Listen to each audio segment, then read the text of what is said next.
मेरा नाम कल्पना है। मैं एक गरीब परिवार से ताल्लुक़ रखती हूँ। मेरे परिवार में मेरे अलावा मेरी एक बड़ी बहन और एक छोटा भाई रहता है।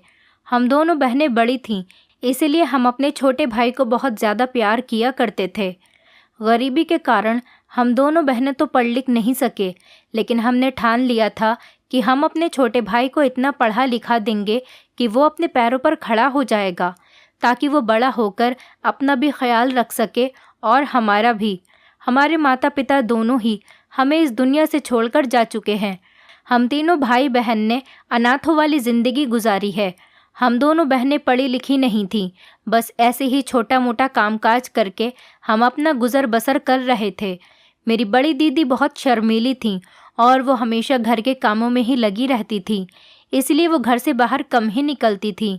माता पिता के इस दुनिया से जाने के बाद हमने बहुत सारी परेशानियों का सामना किया। रिश्तेदारों ने भी हम तीनों मासूम बहन भाई को कभी सहारा नहीं दिया और ना ही समझा। हम दोनों बहनों ने अपनी ज़िंदगी अपने बलबूते पर ही गुजारी है। मैं आज आपको सच्ची कहानी सुनाने जा रही हूँ। हमारे जैसे शहर में मौजूद एक स्कूल की टीचर जो साइंस लैब में जब भी पढ़ाने जाती थी तो लैब में अंधेरा करके ही बच्चों को पढ़ाया करती थी। ये एक सच्ची कहानी है जिसको सुनकर आप भी हैरान रह जाएंगे। हम दोनों बहनें पढ़े लिखे तो नहीं थे, इसलिए हमने सोचा कि हम कोई नौकरी कर लेते हैं। हमें कोई अच्छी नौकरी भी नहीं मिल सकती थी क्योंकि हम एजुकेटेड नहीं थे। हम दोनों बहनों की काफ़ी उम्र हो चुकी थी। मेरी बड़ी दीदी सिलाई करती थी और मैं एक स्कूल में झाड़ू लगाने की नौकरी किया करती थी। इस स्कूल में मैंने अपने भाई को भी एडमिशन दिलवाया हुआ था, जहाँ पर मेरे काम करने की वजह से वहाँ के प्रिंसिपल मेरे भाई की फ़ीस में थोड़ी कमी कर दिया करते थे और फ़ीस अगर लेट भी हो जाया करती थी तो किसी तरह की कोई परेशानी का सामना नहीं करना होता था। जिस स्कूल में मैं काम किया करती थी वहाँ पर एक टीचर का बड़ा ज़ोर शोर था। वो टीचर सारे बच्चों को कमरा बंद करके ही पढ़ाया करती थी और हैरान कर देने वाली बात तो ये थी कि सारे ही बच्चों का रिज़ल्ट 80% ही आता था। सारा स्कूल ये बात सोच सोच कर परेशान रहता था कि आखिर ये टीचर ऐसा कौन सा तरीका अपनाती है बच्चों को पढ़ाने के लिए कि बच्चों का रिज़ल्ट 80% ही आता है और बच्चे उस टीचर से काफ़ी इम्प्रेस भी रहते हैं। कहने को तो स्कूल का स्टाफ बहुत बड़ा था, लेकिन किसी को भी हकीकत के बारे में नहीं पता था कि आखिर स्कूल की साइंस वाली टीचर बच्चों को अंधेरे में पढ़ाती है तो उसकी वजह क्या है। स्कूल में लोगों का ये सब कुछ जानने के लिए इंटरेस्ट और भी ज़्यादा बढ़ता चला जा रहा था। यहाँ तक कि स्कूल की प्रिंसिपल भी काफ़ी हैरान थी। फिर एक दिन स्कूल की प्रिंसिपल ने फैसला किया कि वो इस सच्चाई का पता लगाना चाहती है। मुझे इस स्कूल में सफाई कर्मचारी की नौकरी करते हुए 8 साल हो गए थे। उसके हिसाब से मैं ही पूरे स्कूल की सबसे पुरानी कर्मचारी थी। इसीलिए स्कूल की प्रिंसिपल ने मुझे अपने पास बुलाया और उन्होंने मुझे ये सब जानने की जिम्मेदारी सौंपी। प्रिंसिपल का कहना था कि तुम अगर हमारा ये काम कर दोगी तो हम तुम्हें तुम्हारी मुँह मांगी रकम देंगे। साइंस वाली टीचर, जिनका नाम अमृता था, स्कूल में सब उनको अमृता मैम कहकर पुकारते थे। ये टीचर प्रिंसिपल की जान पहचान की थी और काफ़ी एजड भी थी और बहुत गुस्से वाली थी, इसीलिए हर किसी का मिजाज उनसे नहीं मिलता था, लेकिन बच्चों को वो बहुत प्यार से पढ़ाया करती थी। मुझे याद है जब 8 साल पहले मैं इस स्कूल में काम करने के लिए आई थी तो तभी ये स्कूल नया नया बना था। उसके बाद ही मैं यहाँ पर सफाई कर्मचारी की नौकरी पर लगी थी और मेरे भाई को पढ़ते हुए भी यहाँ पर 7 साल हो गए हैं। जब मुझे यहाँ पर काम करते हुए 1 साल हो गया था, उसके बाद ही मैंने अपने भाई का यहाँ पर इस स्कूल में एडमिशन करवा दिया था। पहले मेरा भाई सरकारी स्कूल में पढ़ता था, उसके बाद मैंने उसका एडमिशन इस स्कूल में करवाया था। ये कॉलेज हमारे घर से सिर्फ 10 मिनट की दूरी पर ही मौजूद है। जब मुझे ये जिम्मेदारी सौंप दी गई कि मुझे टीचर अमृता के राज से पर्दा उठाना है, तब फाइनल एग्ज़ाम्स करीब आ रहे थे और अगले ही साल मेरा भाई भी अमृता मैम से ही साइंस पढ़ने वाला था। मेरा इरादा भी यही था कि मैं अपने भाई से हकीकत जानकर स्कूल की प्रिंसिपल को सब कुछ सच सच बता दूंगी।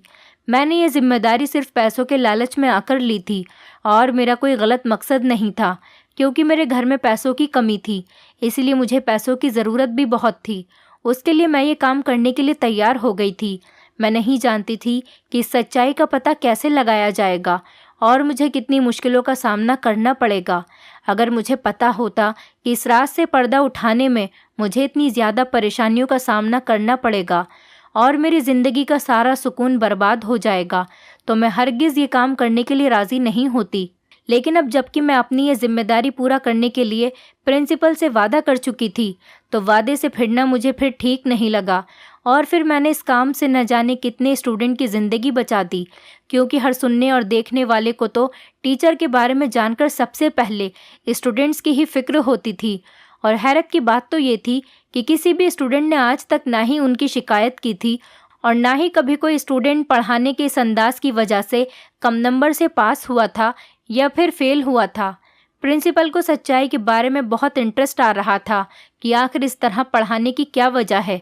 मैं बहुत बेचैनी से उस टाइम का इंतज़ार कर रही थी कि मेरा भाई अमृता मैम की लैब में चला जाए और मैं इससे हकीकत पूछ सकूं। आखिरकार वो दिन भी आ गया और मेरा भाई आज अमृता मैम की पहली क्लास लेने के लिए लैब में जाने वाला था और मुझे पूरी उम्मीद थी कि अमृता मैम कम से कम अपने स्टूडेंट को तो इस बारे में ज़रूर बताएंगी कि वो अंधेरे में क्यों पढ़ाती हैं।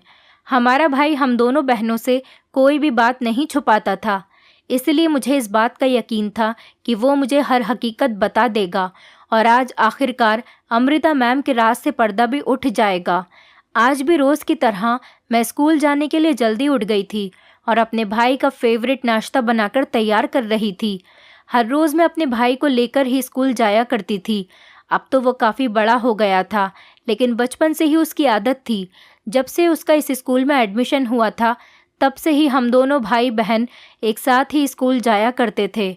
वापसी में वो अपने दोस्तों के साथ घर आ जाता था और मैं स्कूल के सारे काम निपटाकर बाद में घर आती थी।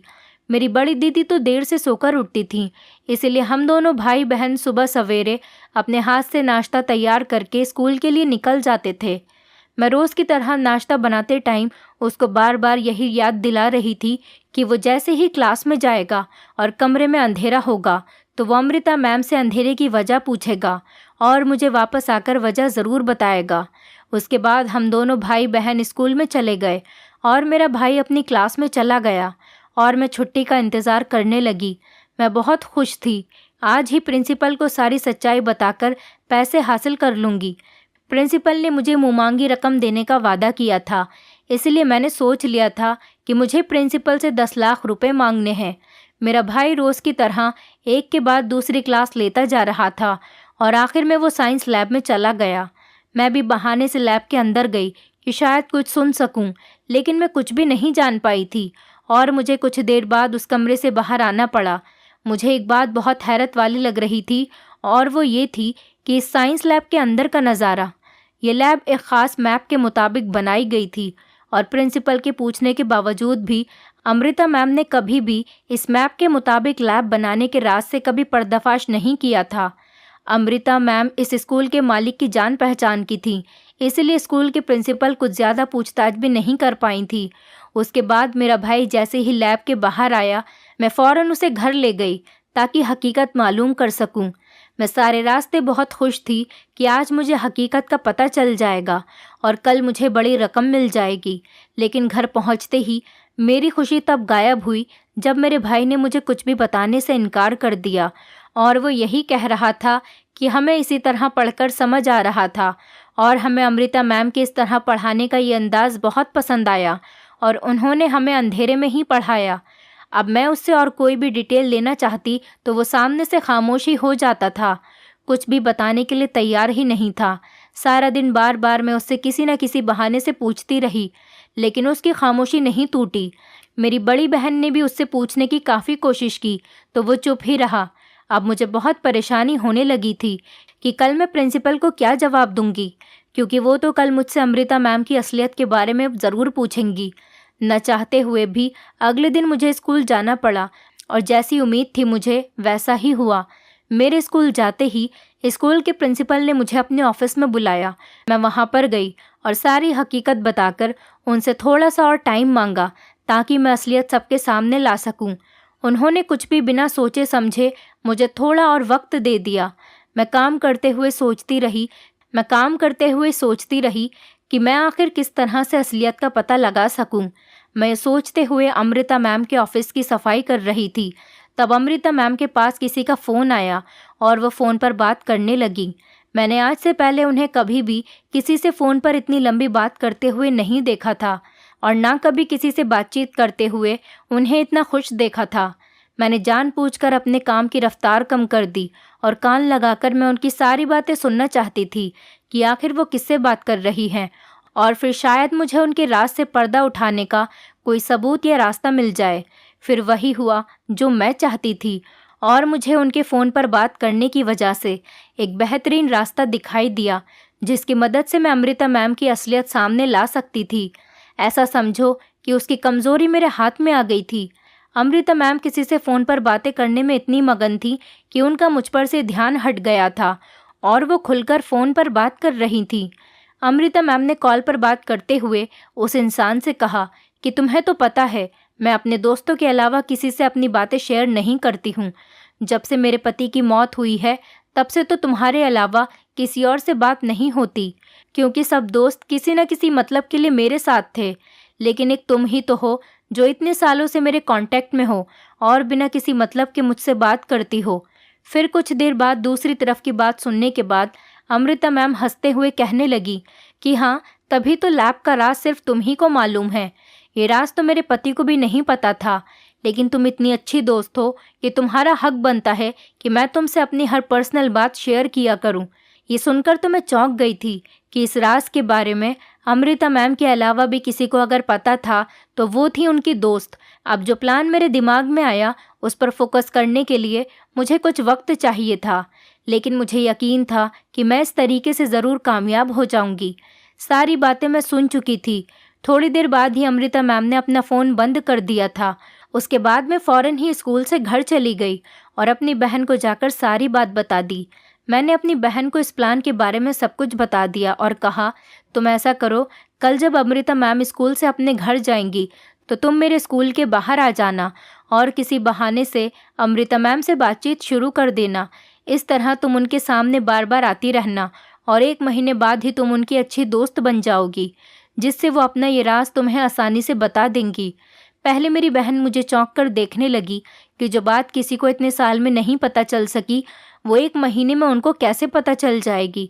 लेकिन फिर मैंने उन्हें आज की सुनी हुई सारी बात बता दी कि अमृता मैम अपने दोस्तों से सारी बातें शेयर करती हैं और जब से उनके पति की मौत हुई है उसके बाद से तो वो अपने सारे दोस्तों को ख़ास तौर पर अपनी सारी बातें बताती हैं।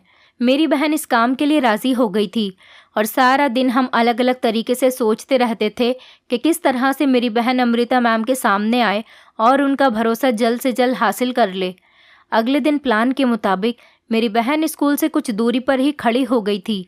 जैसे ही स्कूल की छुट्टी हुई और कुछ देर बाद अमृता मैम अपने घर जाने के लिए स्कूल से बाहर निकली और वो रिक्शा में अपने घर जाने के लिए बैठ गई।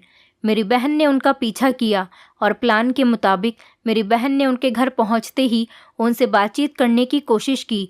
मेरी बहन ने पहले तो किसी अनजान इंसान का बहाना बनाकर उनसे उस इंसान का एड्रेस पूछा। अमृता मैम अपने घर के दरवाजे पर ही खड़ी हुई थी। उन्होंने कहा कि उन्हें इस एड्रेस के बारे में नहीं पता ये कौन है और कहाँ पर रहता है। वो ये कहते हुए अपने घर का लॉक खोलने लगी।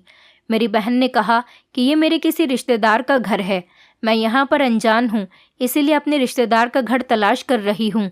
मुझे उनका घर नहीं मिल पा रहा, मैं बहुत परेशान हो रही हूँ।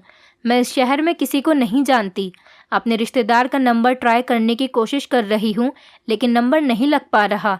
थोड़ी देर पहले जब मेरी अपने रिश्तेदार से बात हुई थी तो उन्होंने मुझे इसी घर का एड्रेस दिया था, इसीलिए मैं यहाँ आकर खड़ी हो गई हूँ। अब मुझे उनका थोड़ी देर वेट करना होगा। उन्होंने कहा था कि वो मुझे 2 घंटे बाद आकर यहाँ इस घर के पास से ले जाएंगे। गर्मी बहुत तेज़ है और बाहर धूप भी बहुत ज़्यादा है। अब शायद मुझे यहीं आपके दरवाजे पर खड़े होकर ही इंतज़ार करना होगा। अमृता मैम कहने लगीं, अगर आप चाहो तो मेरे घर में बैठकर इंतज़ार कर सकती हो। मेरी बहन ने उनको थैंक यू बोला और उनके घर के अंदर चली गई। अमृता मैम ने उन्हें बहुत इज्जत के साथ सोफ़े पर बैठने के लिए कहा। उसके बाद उन दोनों में बातचीत का सिलसिला शुरू होने लगा। अमृता मैम ने मेरी बहन से उनके बारे में पूछने की कोशिश की। मेरी बहन ने बताया कि मैं यहाँ इस शहर में पहली बार आई हूँ। यहाँ पर मेरे रिश्तेदार रहते हैं, मैं उनसे मिलने के लिए आई हूँ। हमारे माँ बाप तो इस दुनिया में नहीं हैं, इसलिए हम अपने रिश्तेदारों से काफ़ी अच्छे ताल्लुकात रखते हैं। हमेशा फ़ोन पर बात होती रहती है, लेकिन पहली बार उन्होंने मुझे अपने पास बुलाया था। थोड़ी ही देर में वो मुझे यहाँ से आकर ले जाएंगे। अमृता मैम भी उसकी बात सुनकर एग्री हो गई थी। फिर मेरी बहन ने अमृता मैम से उनके बारे में पूछा कि आप क्या करती हो। उन्होंने बताया कि वो एक टीचर हैं और वो स्कूल में टीचिंग करती हैं। मेरी बहन ने पूछा कि आप किस सब्जेक्ट के टीचर हो, तो उन्होंने बताया कि मैं बच्चों को साइंस पढ़ाती हूँ, मैं साइंस की टीचर हूँ। मेरी बहन पहली बार ही घर से बाहर निकली थी। वो इस काम के लिए राज़ी नहीं हो रही थी, जबकि इस रकम से हमारे घर के काफ़ी हालात सुधर सकते थे। इसलिए उसने ये काम करने के लिए हामी भर ली थी। वह अमृता मैम के सामने बहुत ज़्यादा कंफ्यूज हो रही थी, इसलिए उनसे ज़्यादा कुछ बात नहीं कर पाई। उसके थोड़ी ही देर बाद उसने बहाना बना दिया कि उसके रिश्तेदार का मैसेज आ गया है, वो उसे लेने के लिए बाहर आ गए हैं, इसलिए वो वहाँ से उठकर चली आई। मैंने अपनी बहन को बहुत समझाया कि तुम्हारे ऐसा करने पर हमारे घर के हालात सुधर जाएंगे और हमारे पास काफ़ी सारे पैसे भी आ जाएंगे। मेरी बहन समझ तो गई थी। अगले दिन जब फिर से अमृता मैम स्कूल से बाहर निकली तो मेरी बहन ने उनका दोबारा से पीछा किया, और जब अमृता मैम अपने घर जाने के लिए रिक्शा में बैठी और जब अपने घर जाने के बाद रिक्शा से उतरी तो उनके पास खुले हुए पैसे नहीं थे। वो इधर उधर किसी से पैसे चेंज करने की तलाश कर रही थी। तभी मौके पर मेरी बहन ने जाकर रिक्शे वाले को पैसे दे दिए। अमृता मैम ने मेरी बहन को शुक्रिया कहा और वो ज़बरदस्ती मेरी बहन को पैसे देने लगी। मेरी बहन ने कहा कि जब भी कभी आपके पास चेंज हो तब दे देना। अमृता मैम ने मेरी बहन से पूछा कि क्या तुम्हें तुम्हारे रिश्तेदारों का घर मिल गया। मेरी बहन ने कहा कि हाँ, मैं अपने मामा के यहाँ पर इसी शहर में ठहरी हुई हूँ, अभी यहाँ पर कुछ दिन और रुकूंगी। इसी तरह से उन दोनों के बीच बातचीत का सिलसिला बढ़ने लगा। अमृता मैम आज फिर मेरी बहन को अपने घर ले गईं और दोनों ने आपस में बैठकर खूब सारी बातचीत की। उसी दौरान मेरी बहन ने कहा कि आप मुझसे उम्र में बड़ी हैं, लेकिन इस शहर में मैं अपने मामा के अलावा किसी को नहीं जानती। यहाँ आते ही मेरी पहली मुलाकात आपसे हुई थी, इसलिए मुझे आपसे बात करना बहुत अच्छा लगा। क्या हम दोनों आपस में एक दूसरे के दोस्त बन सकते हैं? अमृता मैम मुस्कुराकर कहने लगी, वैसे तो मेरे काफ़ी सारे दोस्त हैं, लेकिन तुम तो मेरी बेटी जैसी हो। हाँ, मैं तुम्हें अपनी दोस्त बना सकती हूँ, क्योंकि रिश्तों में फ़र्क आ जाता है, लेकिन दोस्तों में कभी फ़र्क नहीं आता। इसी तरह से ये दोनों आपस में रोज़ किसी न किसी बहाने से मिलने लगी। अमृता मैम मेरी बहन से काफ़ी इम्प्रेस हुई थी। अब हर दूसरे तीसरे दिन मेरी बहन बहाने बहाने से उनके घर जाती रहती थी। उन दोनों के बीच अच्छी बातचीत शुरू हो गई थी। एक दिन मेरी बहन ने बहाने से अमृता मैम से कहा कि मेरे मामा का बेटा इसी शहर के एक स्कूल में पढ़ता है, जहाँ पर स्कूल की टीचर क्लास में अंधेरा करने के बाद ही बच्चों को पढ़ाती है। साथ ही मेरी बहन ने उनसे पूछा कि आपका क्या ख्याल है, आखिर वो ऐसा क्यों करती होगी? आप भी एक टीचर हो, शायद आपको इसका एक्सपीरियंस हो। हमारा प्लान ये था कि अमृता मैम खुद अपने बारे में बताए कि वो वही टीचर हैं जो अंधेरा करके बच्चों को पढ़ाती है। मेरी बहन की बात के जवाब में अमृता मैम सिर्फ मुस्कुराई और उन्होंने बात बदल दी। अगले कुछ दिन मेरी बहन बहाने बहाने से अंधेरे में पढ़ाने वाली टीचर का बार बार जिक्र करने लगी, और फिर एक दिन अमृता मैम ने इस रात से पर्दा उठा ही दिया। एक दिन शाम के टाइम मेरी बहन और अमृता मैम एक साथ मार्केट चली गईं और मार्केट में ही उन दोनों ने रेस्टोरेंट में बैठकर कुछ खाने का प्रोग्राम बनाया। वो दोनों आपस में बैठकर बातें कर रही थीं। तभी अचानक अमृता मैम ने कहा कि क्या मैं तुम्हें उस अंधेरे में पढ़ाने वाली बात के बारे में बताऊं? मेरी बहन ये बात सुनकर बहुत खुश हुई कि आखिर इतनी मेहनत के बाद आज रात से पर्दा उठने ही वाला था, क्योंकि उन्होंने कहा कि हाँ, मैं इसके बारे में जानना चाहती हूँ। तो अमृता मैम कहने लगी कि दरअसल मैं ही वो टीचर हूँ जिसके पास तुम्हारे मामा का बेटा पढ़ता है। हालांकि मेरी बहन ये बात जानती थी, लेकिन उसने इस बात को सुनकर हैरानी वाले रिएक्शन दिए। फिर अमृता मैम कहने लगी कि दरअसल जब ये स्कूल बना था, जो स्कूल के ओनर हैं वो मेरे रिश्तेदार भी थे।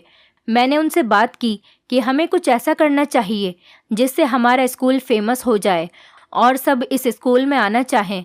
जाहिर है बाकी के जितने भी स्कूल हैं वो बहुत पुराने थे और उनका बहुत नाम था, इसलिए हम दोनों ने फैसला किया कि हम कुछ ऐसा अनोखा करेंगे।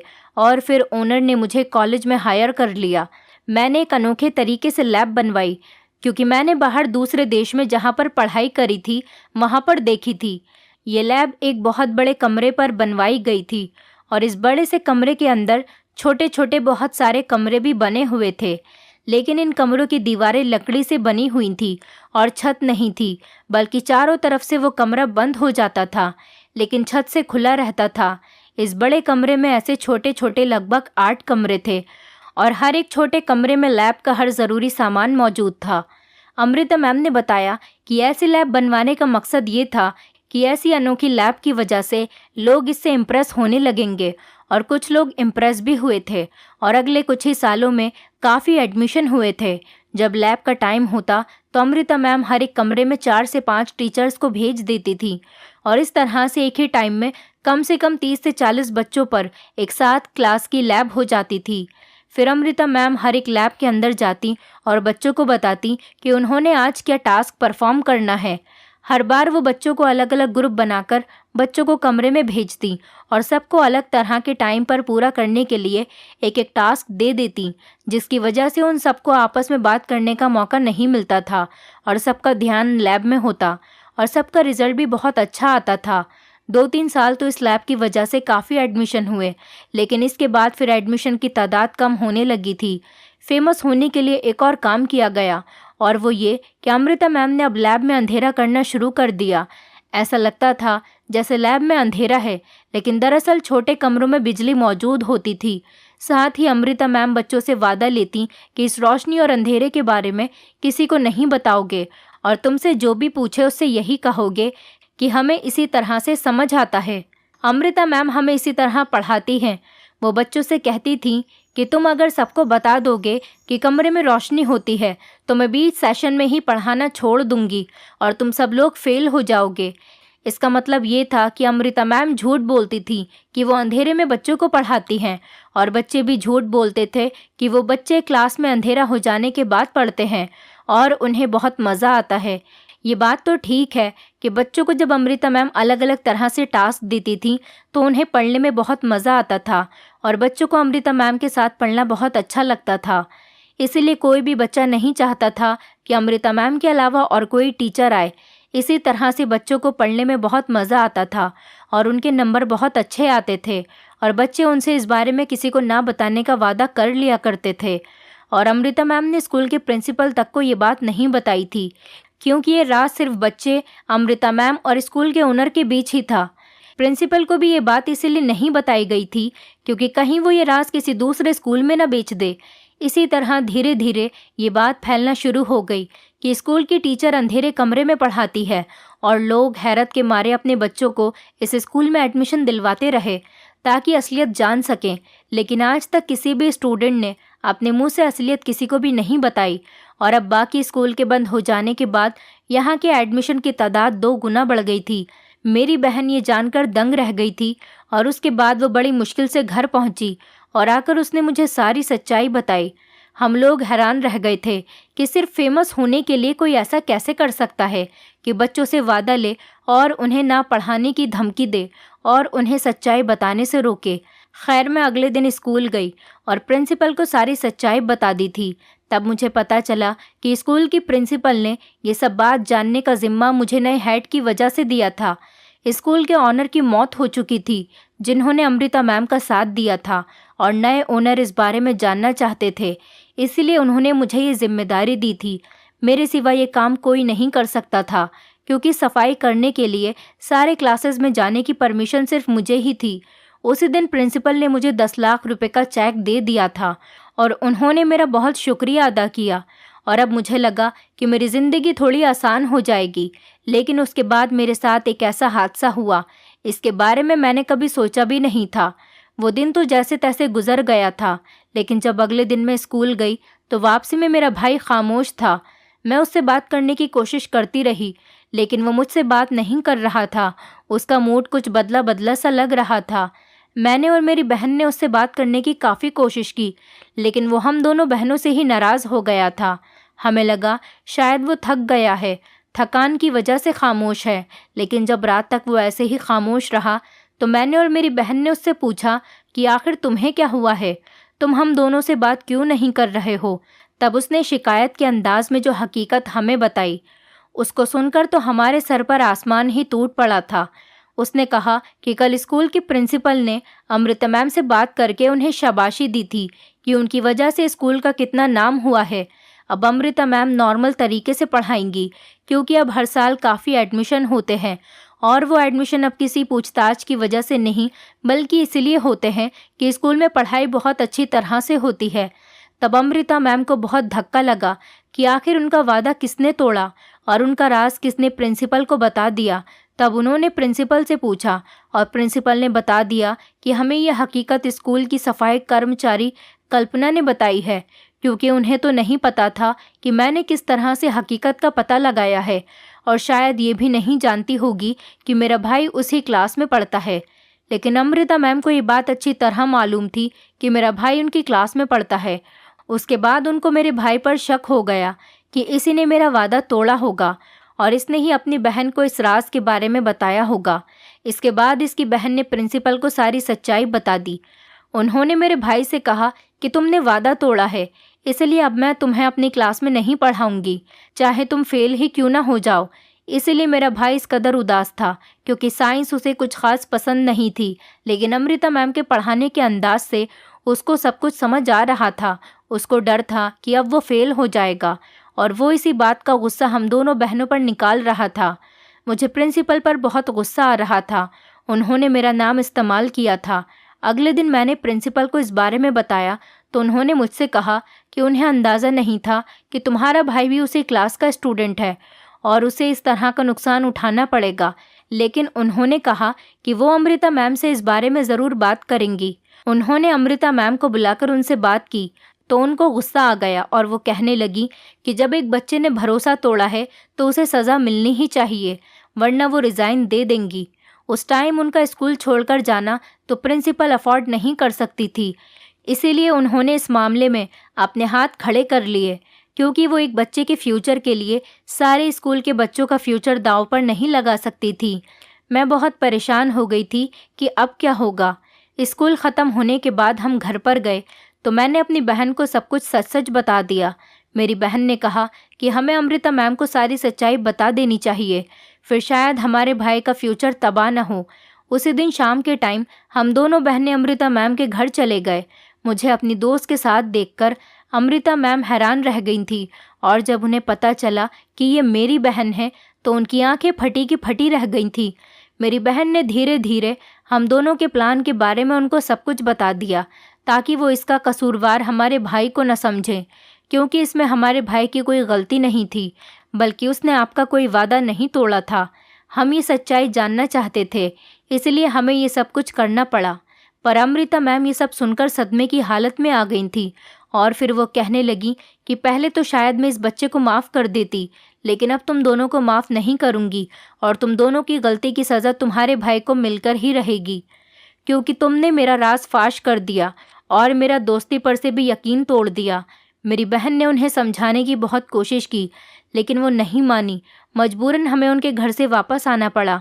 1 हफ्ते तक हमारा भाई बहुत परेशान रहा, लेकिन 1 हफ्ते बाद अचानक ही एक दिन वो बहुत खुश होकर स्कूल से घर आया और उसने बताया कि आज अमृता मैम ने मुझे न सिर्फ लैब में बुलाया, बल्कि कुछ नया पढ़ाने के बजाय इस हफ्ते मेरे बिना जो भी क्लासेस हुई थी वो चीज़ें दोबारा से करवाईं, और आज उन्होंने लैब में अंधेरा भी नहीं किया और सबसे माफ़ी मांगी कि उन्होंने बच्चों से वादा लिया और हमसे कहा कि अब तुम लोगों को किसी से भी कुछ भी छुपाने की ज़रूरत नहीं। मैं ये सुनकर बहुत हैरान हुई थी। ये सारी बातें मेरी बहन भी सुन रही थी, लेकिन वो ये सब कुछ सुनकर हैरान होने के बजाय मुस्कुरा रही थी। मुझे बड़ी हैरत हुई और मैंने उनसे कहा कि वो मुस्कुरा क्यों रही हैं। तब उन्होंने बताया कि अमृता मैम के घर से आकर 2 दिन बाद उन्हें याद आया कि एक बार अमृता मैम ने उनके फ़ोन से अपने किसी पुराने दोस्त को फ़ोन किया था और बताया था कि जिसे उन्होंने फ़ोन पर बात की है वो उनकी अकेली ऐसी दोस्त है जिसको वो सबसे ज़्यादा अहमियत देती है और उन्हें भी लैब का राज पता है। तो मेरी बहन ने वो नंबर ढूंढ कर उनके दोस्त से बात की और उनको अमृता मैम की हकीकत से आगाह किया और उनसे रिक्वेस्ट की कि वो मैम को समझाएं कि इस तरह से किसी बच्चे का फ्यूचर तबाह न करें, जबकि उसकी कोई गलती भी नहीं। ये ठीक नहीं है जो उसके साथ किया जा रहा है। उनकी दोस्त ने अमृता मैम को समझाया कि अगर हमारी गलती थी कि उनसे दोस्ती के नाम पर राज जाना, तो उनकी भी गलती थी कि फेमस होने की खातिर इतने साल से इतने बच्चों से वादा लेती आई थी और उन्हें मजबूर किया था कि वो अपने माँ बाप से हकीकत छुपाएं और उन्हें न पढ़ाने की धमकी देना भी ठीक नहीं था। उनकी दोस्त ने अमृता मैम से पर्सनली बात की।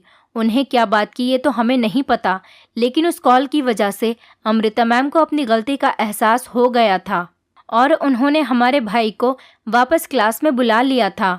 हम भी जानते थे कि लालच में किसी का राज पता करना और उसे फाश कर देना ठीक नहीं, इसीलिए हमने भी उनसे माफ़ी मांग ली और मेरी बहन और अमृता मैम की दोस्ती फिर से हो गई।